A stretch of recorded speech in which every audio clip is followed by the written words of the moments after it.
वर्त का काम तो वो कर दिया, एक वर्त का काम ये कर दिया, तो दो वर्त का एरिया ही तो कम होगा ना। तो दो वर्त का एरिया कम करो तो दो, और वर्त का एरिया क्या होता है 22/7 आर स्क्वायर यानी 1 का स्क्वायर। ठीक है, यही तो छाया के दिमाग बचेगा। तो जो डार्क या शेडो एरिया है वो ये बचेगा 16 - 44/7। ठीक है, और 7 तो नीचे आ जाएगा, और 16 × 7 कितना होता है 112। 112 में से 44 घटा दो, तो 12 में से 4 जाएगा तो 8, और इधर 10 में 68, 68/7। और 7 का भाग 9 बार तो 63, और 63 बाद में कितना बच गया 5/7। तो 9 से ही 5/7।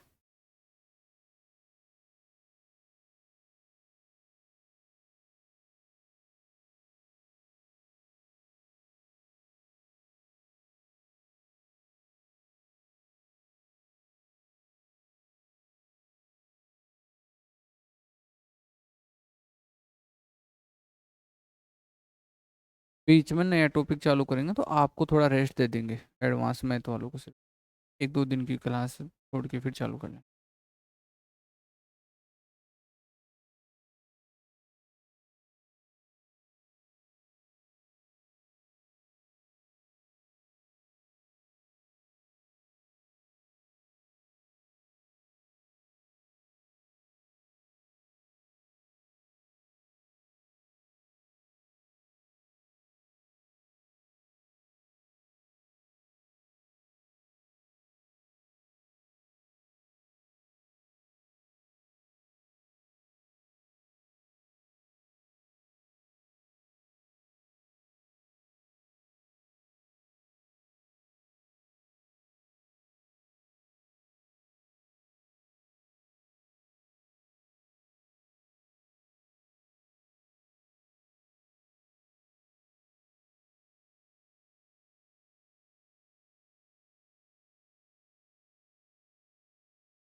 लिख लिए?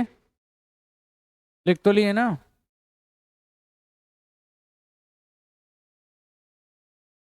किसी आयत का अधिकतम क्षेत्रफल वर्ग सेमी में क्या है जिसका परिमाप 400 सेमी है? तो इसमें क्या होता है, लंबाई और चौड़ाई जितना नजदीक ले होगे उतना ही ज्यादा एरिया बनाएगा। ठीक है, जैसे मान लो हमें 20 बनाना हो, परिमाप अगर 20 हो, ठीक है, तो 20 हो ना, तो इसमें लंबाई और चौड़ाई को 10-10 मानोगे तो ज्यादा बनाएगा। बजाय आप मान लिए कि 18 तो लंबाई है और 2 चौड़ाई है तो 36 ही बनाएगा।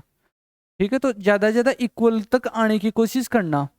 तो यहाँ पे परिमाप कितना है 400, परिमाप 400 है, जिसका परिमाप 400 है, तो 400 है तो लंबाई और चौड़ाई का योग कितना होगा 200। लंबाई और चौड़ाई का योग कितना हो गया 200। अब इक्वल तक लाने की कोशिश करना। तो आयत का अधिकतम क्षेत्रफल तब बनेगा जब वो आयत एक वर्ग के रूप में धारण कर लेगा।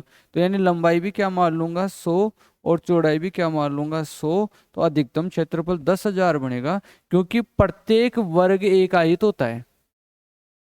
प्रत्येक वर्ग क्या होता है, एक आयत होता है, इसलिए अधिकतम 10,000 बन जाएगा। उतारो।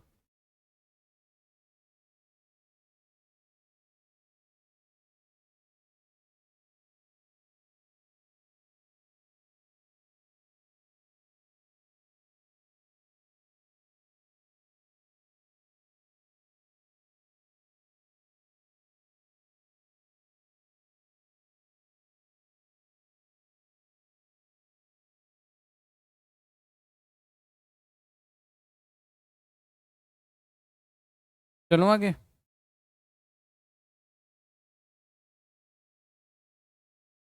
वर्षा में 5 सेमी पानी बरसता है। वर्षा में 5 सेमी पानी बरसता है, और 2 हेक्टेयर क्षेत्रफल की जमीन में बरसे हुए पानी का आयतन क्या है? ठीक है, अब देखो क्या कर पाओगे आप इसको। 5 सेमी पानी बरसता है तो आयतन ढूंढ रहा है, तो आयतन का मतलब होता है आधार का क्षेत्रफल गुणा ऊंचाई। ठीक है, तो आधार का क्षेत्रफल तो है 2 हेक्टेयर, 1 हेक्टेयर में कितना होता है 10,000। तो 2 हेक्टेयर में इतना मीटर स्क्वायर, तो ये होगा, ये तो हो गया उस आधार का क्षेत्रफल। और ऊंचाई कितनी आ रही है पानी की, 5 सेमी। 5 सेमी मतलब 5/100, ये मीटर क्यूब में आयतन हो गया। आयतन का फॉर्मूला एक बताया था आपको कि आधार का क्षेत्रफल गुणा ऊंचाई आयतन होता है। तो ये तो रहा आधार का क्षेत्रफल। वो प्रश्नों को देखो, इनमें क्या कहाँ कहाँ अलड़ी पलड़ी लगा रखा है। एक टीयर डाल दिया, सेमी डाल दिया, लॉजिक डाल दिया, सब कुछ डाल रहे हैं। आधार का क्षेत्रफल होगा 2 × 10,000, क्योंकि एक एक टीयर में 10,000 मीटर स्क्वायर होती है। तो ये तो आधार का क्षेत्रफल। ऊंचाई 5 सेमी आई पानी की, ऐसे पानी ऊपर 5 सेमी तक उठा, ठीक है। तो 5 सेमी तक आया तो 5 मीटर को बढ़ा ही दिया, ये भाग दिया, तो कितना हो गया 10। 10 का मतलब वापस कितना, 1000 मीटर क्यूब। उतार।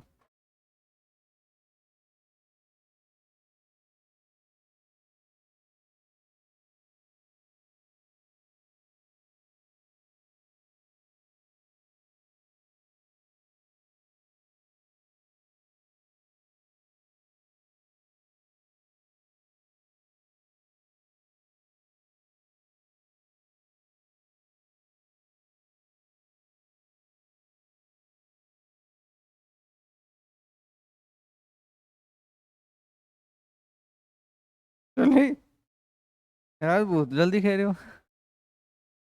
चले क्या। एक दूसरे को स्पर्श करने वाले 3 समान वृत्तों की त्रिज्या, प्रत्येक की त्रिज्या 4 सेमी है, से घिरे क्षेत्र का क्षेत्रफल क्या होगा।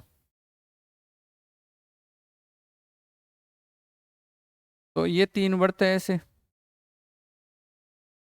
ठीक है। इनसे घिरे क्षेत्र का क्षेत्रफल पूछ रहा है, ये बीच वाला लाल वाला भाग पूछ रहा है आपसे,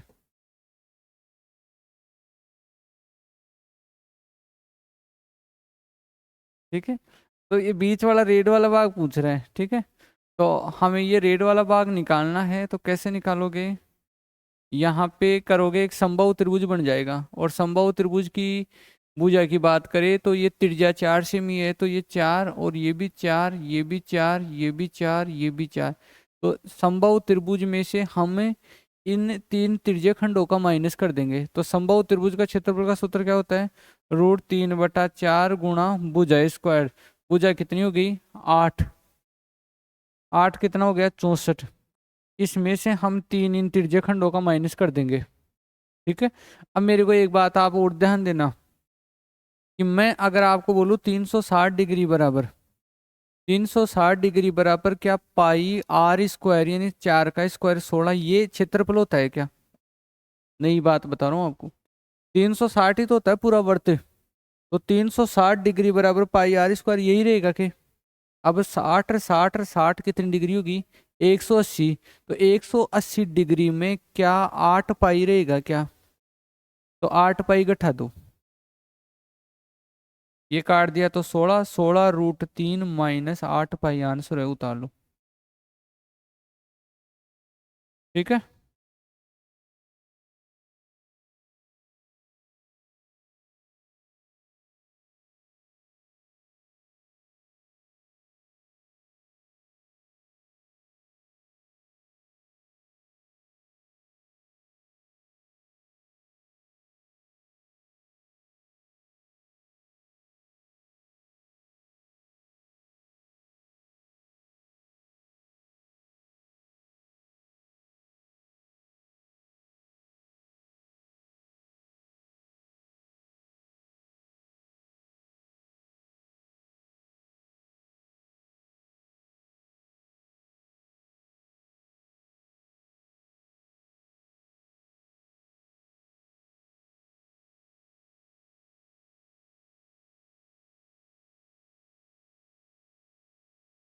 चले आगे।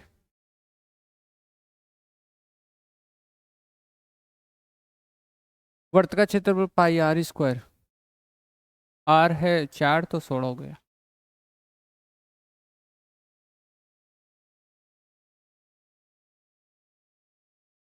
ठीक है चलो,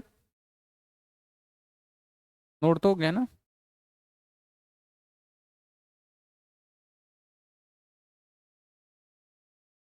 यदि एक वर्त और एक वर्ग का परिमाप समान है, तो वर्त के क्षेत्रफल का वर्ग के क्षेत्रफल से अनुपात क्या है। तो वर्त का परिमाप तो क्या होता है 2 पाई आर, क्यों? और वर्ग का परिमाप क्या होता है 4a, यही तो होता है। तो r/a का मान कितना हो गया, इसको काट देंगे 2, तो 2/पाई हो गया कि। अब बोल रहा है तो वर्त के क्षेत्रफल का वर्ग के क्षेत्रफल से अनुपात क्या है, तो वर्त का क्षेत्रफल बताओ क्या होता है πr², और वर्ग का क्षेत्रफल क्या होता है भुजा स्क्वायर। तो पाई आर की जगह क्या लिख देंगे, आर की जगह 2, तो कितना हो गया 4, और एक की जगह क्या लिख देंगे पाई, तो पाई²। तो 4 पाई से ये कट गया, तो 4/पाई, 4/पाई डी आ गया। ये जितना मैं कर पा रहा हूँ उतना आप थोड़ा नहीं कर पाओगे, आपको शुरू में स्ट्रगल महसूस होगा बातों को समझने में ऐसे, इसलिए वो प्रैक्टिस की जरूरत है।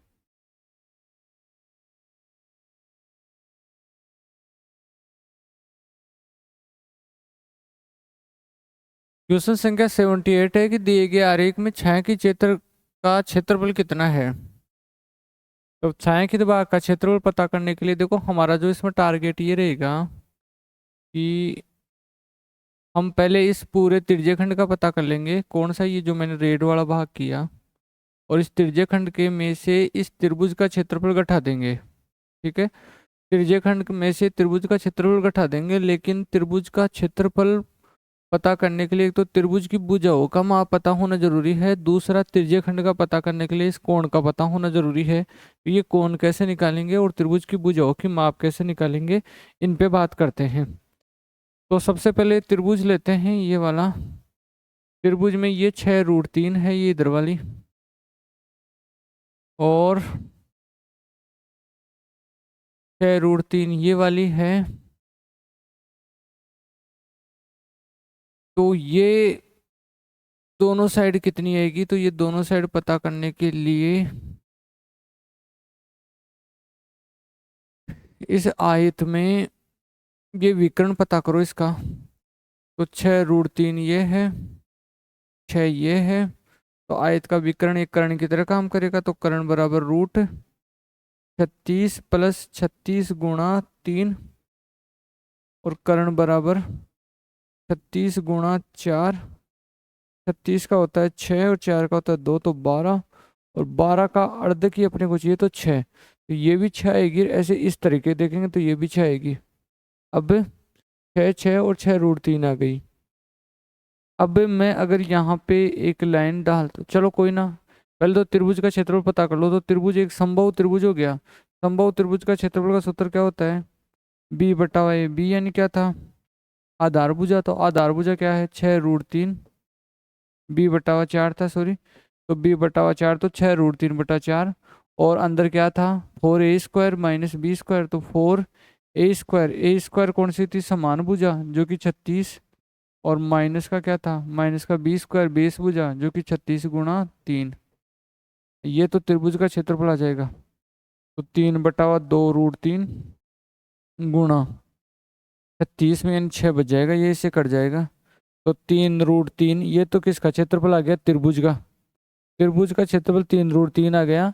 अब हमें उस त्रिज्यखंड का क्षेत्रफल भी चाहिए, और त्रिज्यखंड का क्षेत्रफल का सूत्र क्या होता है, त्रिज्यखंड का क्षेत्रफल का सूत्र होता है πr² θ/360, πr²θ/360 होता है।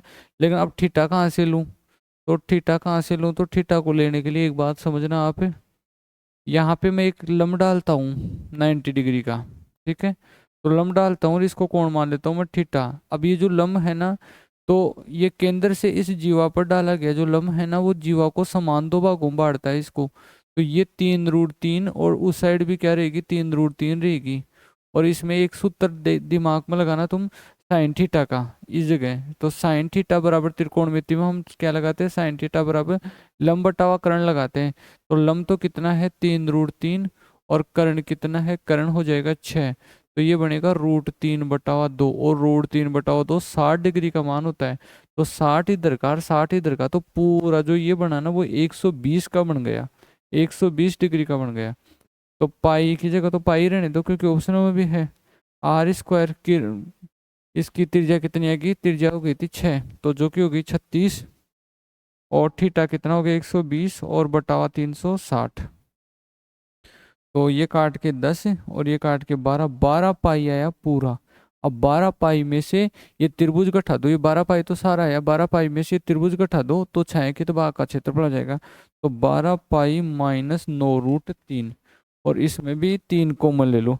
3 कॉमन लेने पर क्या बचेगा आपके अंदर कोष्टक के अंदर, तो 3 लेने पर बच जाएगा 4 पाई माइनस का 3√3। ये कोई ऑप्शन है तो देखो। तो 3 कॉमन लेने पर 4 पाई माइनस का 3√3, कौन सा ऑप्शन सही है? बी ऑप्शन करेक्ट है। ठीक है।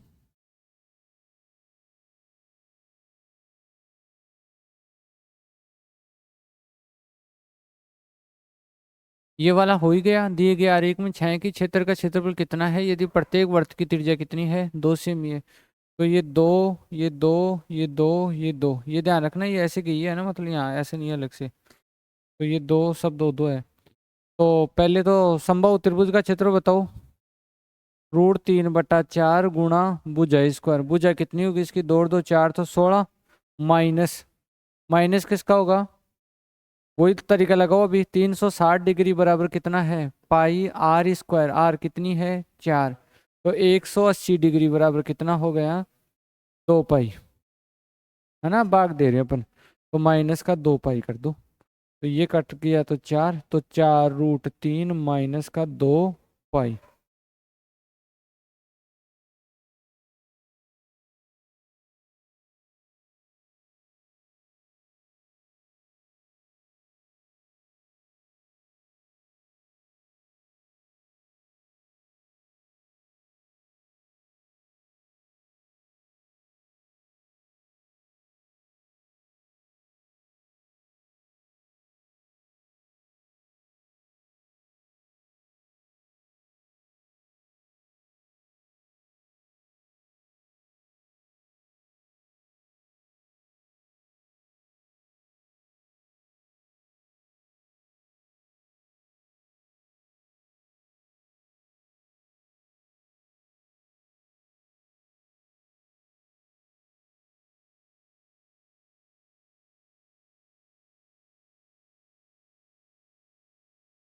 लिख लिए ये तो, कोई दिक्कत नहीं है ना इसमें तो।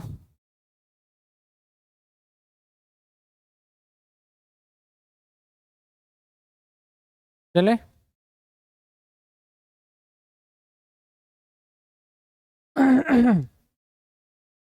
दिए गए आरेख में छायांकित क्षेत्र का क्षेत्रफल लगभग कितना है? तो दिए गए आरेख में पहले तो वृत्त का क्षेत्रफल निकाल ले, है ना।